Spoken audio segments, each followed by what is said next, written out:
It started with a whisper inside Maranello, but by the time it reached the paddock, it felt like a thunderclap. Project 678, Ferrari's all-important 2026 Formula One challenger, has taken a turn so decisive, so unflinching, that it sent shockwaves not only through their own garage, but across the entire grid. This isn't your typical mid-development tweak or a cautious response to regulation changes.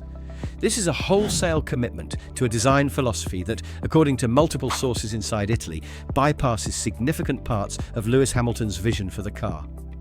And here's why that's extraordinary.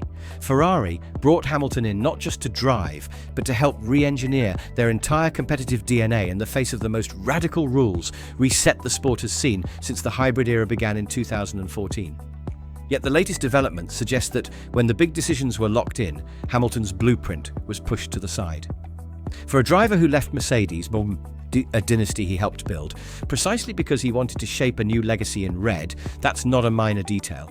That's a potential fault line. Think about the timing here.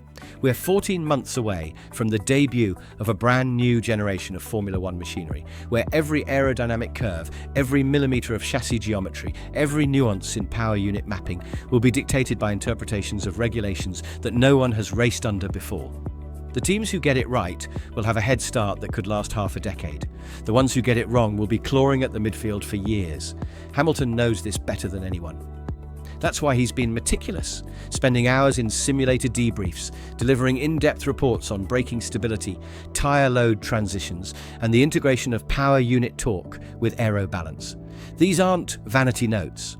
They're the foundation stones for a car meant to be competitive from lap 1 in 2026. To understand why this decision cuts so deep, you have to rewind to the winter of 2024.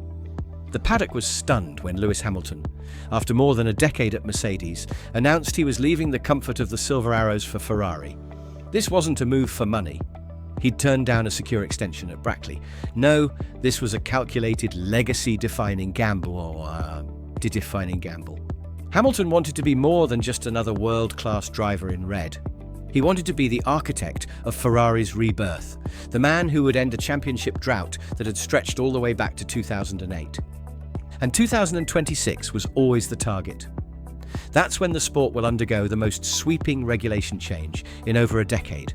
New aero rules, new power unit specifications, a complete rethink of how energy recovery is integrated into the car's DNA. Hamilton knew that if he could influence Ferrari's 2026 project from the ground up, he'd give himself a real shot at an unprecedented 8th title. That's why he was all in from day one. He didn't just show up for seat fittings and simulator laps. He embedded himself in technical briefings, reviewed aero models, and spoke at length about changing not just the car, but the way Ferrari operated. So what exactly is Project 678? Strip away the PR gloss, and you're looking at Ferrari's clean sheet response to the 2026 Formula One regulations. A car that will be built around an entirely new aerodynamic baseline, a rebalanced weight distribution, and a radically different power unit philosophy. Under the new rules, the internal combustion engine will produce less power, with a greater reliance on the electrical side of the hybrid system. Hamilton's technical reports, according to sources close to Maranello, put enormous emphasis on braking stability and predictable rear-end behaviour. His philosophy is simple. If you can brake later, you can extend overtaking opportunities and control race pace without burning through tyres. For 2026, Hamilton reportedly pushed Ferrari to prioritise a longer wheelbase, revised rear suspension geometry, and an aggressive brake-by-wire calibration designed to smooth the energy transition between mechanical and regenerative braking. Ferrari's path, however, appears to be different. They've committed to a shorter wheelbase concept aimed at maximising rotation in slow corners, with aero elements optimised for Leclerc's style, sharp turn-in, aggressive mid-corner changes of direction, and a willingness to live with a livelier rear. On paper, it's a concept that can deliver blistering qualifying laps, but it risks instability over a race distance, especially with the heavier electrical energy deployment of the 2026 regulations. The danger with committing this early to a singular design philosophy is that it leaves almost no margin for adaptation once reality and the stopwatch weighs in. Formula One history is littered with examples of teams who bet the farm on a concept before fully understanding its limitations. Think McLaren's Size Zero chassis in 2015, or Ferrari's own high-drag philosophy in 2020. When those bets failed, there was no quick fix. The architecture of the car was baked in, and the rest of the season became an exercise in damage limitation.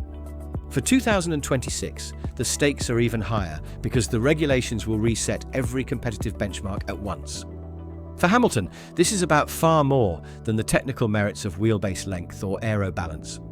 It's about identity inside the team, and whether, after uprooting his career to join Ferrari, he's being positioned as a true partner in shaping their future, or merely as a high-profile driver expected to adapt to someone else's blueprint. At Mercedes, Hamilton wasn't just part of the conversation. He was the conversation when it came to long-term direction. Ferrari, by contrast, has always been a more insular operation. Even icons like Fernando Alonso and Sebastian Vettel discovered how quickly a star driver's influence can fade when it clashes with entrenched priorities. In Formula One, the scoreboard tells the story. And the numbers for 2026 could be brutal if Ferrari get Project 678 wrong. Under the new regulations, the early season learning curve will be steep. With a 24-race calendar, even a small pace deficit of 2 to 3 tenths per lap could translate into a points gap that's almost impossible to claw back. Think about it. Finishing third instead of first in just half the races could cost a driver nearly 100 points over a season. Hamilton understands this better than anyone. He's lived through seasons where every marginal gain mattered. 2008, 2016, 2021. And he knows that the first 3 or 4 races of a new regulation cycle can set the competitive hierarchy for years.